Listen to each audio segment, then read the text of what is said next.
आपको दिखाते हैं वाराणसी और आगरा के सरकारी स्कूल के बच्चों के हालात, जहां पढ़ाई मजाक बन गई है और जहां सरकारी स्कूल के बच्चों को किताब और बैग तो दे दिया गया है, लेकिन उसके बाद पढ़ाई को लेकर कोई सुध नहीं ली गई और हालात अब ऐसे हैं कि बच्चे अपनी ही क्लास की किताबों से अनजान हैं।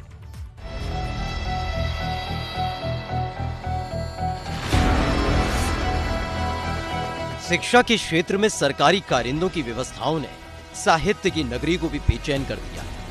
न सरकारी स्कूल में पढ़ने वाले बच्चे स्कूल की दहलीज से दूर हुए तो मानो पढ़ाई से भी दूर हो गए। वाराणसी में भी लाखों बच्चे सरकारी स्कूल के भरोसे हैं, लेकिन उन्हीं बच्चों की किस्मत पर कोरोना ग्रहण बन गया। जैसे स्कूल बंद हुए तो पढ़ाई भी मानो बंद हो गई, क्योंकि घर के हालात स्मार्टफोन खरीदने की हिम्मत नहीं जुटा पाते और स्मार्टफोन न होने की वजह से पढ़ाई भी बंद हो गई। वाराणसी का ये लम्ही गांव साहित्यकार मुंशी प्रेमचंद का गांव, लेकिन कोरोना काल में सरकारी कारिंदों की बनाई गई योजना ने ज्ञान के आखड़ से यहाँ के बच्चों को दूर, बहुत दूर कर दिया। जिम्मेदारी के नाम पर किताबें मिल चुकी हैं, बैग मिल चुका है, बस यही जिम्मेदारी खत्म।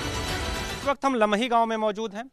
साहित्य सम्राट मुंशी प्रेमचंद का ये गांव है और यहाँ ये छोटी बच्ची और इसकी माँ जो इन्हें पढ़ा रही हैं। ये छोटी बच्ची कक्षा 5 में सरकारी स्कूल में पढ़ती है, लेकिन क्या ये ऑनलाइन पढ़ाई की व्यवस्था को जानती भी है?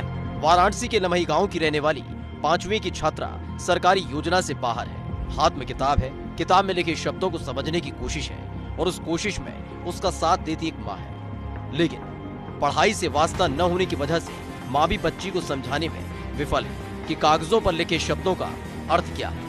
ऑनलाइन पढ़ाई इस बच्ची के लिए भी परियों की कहानी की तरह है। किस क्लास में पढ़ती हैं आप? 5 में। कहाँ वो आपका विद्यालय है? विद्यालय का नाम बोला?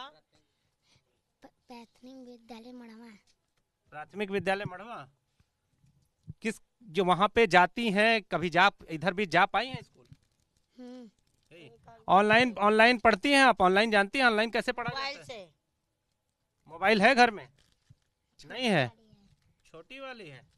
क्यों वो बड़ी वाली मोबाइल नहीं है आपके यहाँ? माँ भी लाचार, परेशान कि घर में 2 जून की रोटी के लिए संघर्ष करना पड़ता है, तो ऐसे में कैसे स्मार्टफोन की व्यवस्था की जाए और कैसे बच्चों को ऑनलाइन पढ़ाया जाए। और इसी कश्मकश में कट रही है जिंदगी, तो वहीं पढ़ाई मजाक बनकर रह गई। माँ के साये में बैठकर पढ़ती ये बच्ची पीठ थपथपाई रस्म का निर्वहन करते अधिकारियों के लिए एक यक्ष प्रश्न है कि आखिर कैसे बदलेगी सूरत उन परिवार के बच्चों की जहां गरीबी का डेरा है और स्मार्टफोन के आसरे पूरी शिक्षा व्यवस्था को छोड़ दिया गया है। लेकिन अकेली ये बच्ची नहीं है, बल्कि इसी गांव में कई और बच्चे हैं जिनके पास स्मार्टफोन की व्यवस्था नहीं है, तो कोरोना काल में शिक्षा की व्यवस्था से वो कोसों दूर हो गए। नहीं।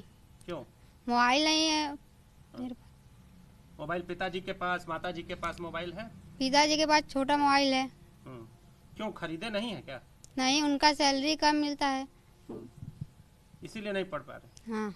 उम्मीद है, लोग तो कह रहे हैं आपके जो स्कूल के जो और लोग हैं वो कह रहे हैं कि भाई हम ऑनलाइन पढ़ाई करवा रहे हैं। नहीं, ऑनलाइन पढ़ाई नहीं होता है हम लोग का। ऐसे ही हो जाता है? पढ़ाई कैसे की है पूरे लॉकडाउन और अभी? नहीं कर पाते हैं, ऐसे ही घूम रहे हैं। इन मासूम सवालों का जवाब तब मिलेगा जब इन सवालों से वास्ता होगा अधिकारियों का। उन्होंने तो सरकारी दस्तावेजों पर अधिकार की कलम से बच्चों का भविष्य लिख दिया है, जिसमें स्मार्टफोन के सहारे पूरे एजुकेशन सिस्टम को छोड़ दिया गया है। अपने बच्चों के बिगड़ते भविष्य पर अभिभावक परेशान भी है और हैरान भी। नहीं, हमारे पास बड़ा मोबाइल नहीं है, छोटा मोबाइल है, इसलिए नहीं पढ़ा पाते हैं। अच्छा, हम एक चीज जानना चाहेंगे, करते क्या है आप? हम प्राइवेट नौकरी करते हैं। तो क्या मोबाइल खरीदते नहीं हैं? सैलरी कम है ना, 5,000 सैलरी है, तो कहाँ से खरीद पाएंगे? तो फिर पढ़ाई कैसे करता है बच्चा? सरकारी स्कूल में फीस कम लगता है। यहाँ पर पढ़ाई कैसे करता है? अब लोग कह रहे हैं कि ऑनलाइन पढ़ाई करवा रहे हैं ये लोग। नहीं, ऑनलाइन पढ़ाई नहीं करा, जो आता है वो बता देते हैं बच्चों को। कुछ नहीं, मतलब ऑनलाइन व्यवस्था से कोई पढ़ाई नहीं होती? ऑनलाइन व्यवस्था से कोई पढ़ाई नहीं कर पाते हैं। यही हालात वाराणसी से दूर आगरा के भी हैं, जहाँ गरीब बच्चों के लिए सिर्फ कागजी योजनाएं बनाई जाती हैं, सरकारी मद से बैग और किताबें दे दी जाती हैं और बच्चों को उन्हीं के हाल पर छोड़ दिया जाता है। आगरा के इंदिरानगर इलाके में ऐसे कई परिवार हैं जिनके बच्चों का भविष्य सरकारी स्कूल के हवाले ही था, लेकिन जैसे ही कोरोना काल शुरू हुआ तो स्कूल बंद हो गए और फिर बस्तों में ही बंद हो गई बच्चों की किस्मत। पूर्व प्रधानमंत्री अटल बिहारी वाजपेयी के दौर में भी बीजेपी सरकार ने एक नारा गढ़ा था सर्व शिक्षा अभियान का, स्कूल चले हम। मोदी सरकार आई, उसके बाद भी एक नारा गढ़ा गया कि बेटी बचाओ बेटी पढ़ाओ। लेकिन लॉकडाउन में जिस तरह से तमाम जो कॉन्वेंट स्कूल हैं, जो अच्छे संपन्न लोग हैं, उनके बच्चे तो पढ़ पा रहे हैं, कहीं ना कहीं चीज़ों को मैनेज तो किया ही जा रहा है, चाहे वो ऑनलाइन क्लासेस के थ्रू, स्मार्टफोन के ज़रिए। लेकिन सवाल ये खड़ा होता है कि इन जैसे बिल्कुल समाज के अंतिम छोर पर मौजूद इन बच्चों को पढ़ाई कैसे हो पाएगी।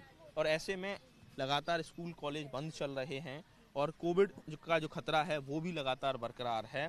और ऐसे में किताबें तो मुहैया करा दी गई हैं, लेकिन क्या ये बच्चे उनका जो बेसिक्स है, नींव है, वो कमज़ोर हो रही है। सरकारी मत से